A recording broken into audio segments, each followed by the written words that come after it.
falando da crise do Estado Novo. Vamos entender como, mesmo com toda essa estrutura, o Vargas acaba sendo retirado do poder, porque ele não vai sair assim por livre e espontânea vontade não, né? Mesmo porque depois de 15 anos, difícil mesmo vai se tirar o cara de lá. Começam alguns movimentos em cima contrários ao Estado Novo, e aí o Vargas meio que não vai ter saída, porque ele percebe que depois da entrada do Brasil na Segunda Guerra, justamente ao lado de democracias, ele meio que vai suavizando essa situação com os movimentos, né? Porque não fazia muito sentido lutar a favor de democracias estando inserido num período super autoritário, com muita censura, etc. Então, alguns movimentos de oposição começam a aparecer com mais força. E movimentos esses que eram antes a favor do Vargas. Então, por exemplo, em 43 surge o Manifesto dos Mineiros, que são alguns políticos e intelectuais que começam a ficar contra o Getúlio Vargas. Também surge um Congresso Nacional de escritores intelectuais ali contrários a essa ditadura varguista. Alguns setores militares começam a se afastar de Getúlio Vargas. E lembre-se que o Vargas, para se manter no poder, ele precisa de apoio, não tem jeito. Por mais que ele tenha toda a censura, todo o projeto, toda a Constituição, se ele não tem apoio, ainda mais, por exemplo, do Exército, dificilmente ele consegue se manter nesse poder. E aí o Vargas começa a ceder, deixa alguns movimentos existirem, né, o que antes era totalmente proibido, vai dar anistia aos presos políticos. Para quem não sabe, a anistia é o perdão, a liberdade e o perdão. Isso inclui o Luiz Carlos Prestes, né?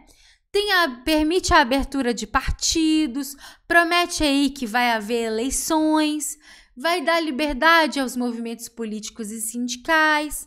E ao mesmo tempo que isso tudo está acontecendo, começa-se boatos de que o Vargas vai ser retirado do poder, que não tem jeito.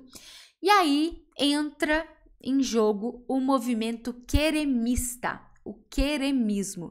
Nesse queremismo, o nome já diz, do querer o Vargas no poder. Mas não é só querer o Vargas no poder.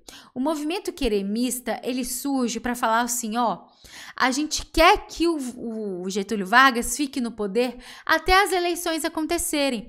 A gente quer que o Vargas faça essa transição para a questão das eleições, né, de voltar a ser uma democracia. A gente quer o Vargas nessa transição, digamos assim. Então, não é um movimento para o Vargas continuar no Estado Novo para ser uma ditadura. Não, toma cuidado. É um movimento para o Vargas ficar ali no poder. E o Vargas, percebendo isso, ele começa a fazer algumas mudanças no poder, na segurança, e vai deixando os militares um pouco cabreiros. Porque ele tá assim, ó, os militares pensavam assim, esse cara, ele tá vendo que tem movimentos ainda a favor dele, tá vendo que tem uma grande parte da população a favor dele, já tá começando a colocar os dedinhos e as mãos dele em algumas coisas, então ele abre, mas ao mesmo tempo muda algumas coisas.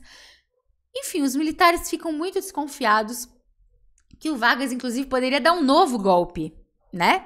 O que não seria difícil, mesmo porque ele já tinha dado 2. Um terceiro, né? Por que não? E com toda essa desconfiança, no final de 1945, o Vargas vai ser retirado do poder pelos militares, justamente com essa intenção de evitar aí possíveis novos golpes, combinado? E aí, gente, para terminar essa lógica da crise, vamos entender o surgimento dos partidos. A gente tem 4 grupos políticos aí importantes que vão surgir no final do Estado Novo, no final da Era Vargas, que vão ser importantes para a gente entender a próxima parte, aí, a próxima fase da história do Brasil.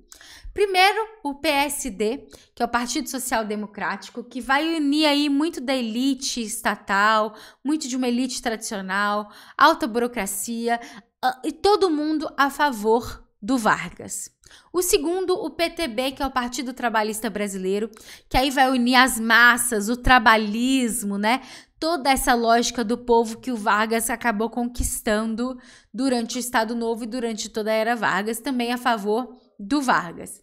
A UDN, que vai ser anti-varguista, vai ser a oposição do Vargas, vai ser um partido mais moralista, mas ao mesmo tempo liberal em questão econômica, defesa de capital externo e da entrada do capital externo. Lembrando que a gente está entrando aí num período de Guerra Fria, né? E o PCB vai sair da clandestinidade, o Partido Comunista do Brasil, que já existia, sai da clandestinidade. Luiz Carlos Prestes ganha aí como uma figura de liderança importante mesmo, porque ele vai ser solto, né? E aí, muitas das vezes, esse comunismo acaba perdendo para o trabalhismo do PTB, justamente por todo o trabalho e controle que o Vargas fez, e o DIP, etc., durante todo esse período varguista do Estado Novo, né? E aí a gente finaliza aí esse momento de crise com o surgimento aí desses grupos políticos, desses partidos políticos que vão dar aí muito o que falar durante o próximo período que a gente chama de período populista, período democrático, Quarta República. O que não falta é nome para o próximo período aí da história do Brasil.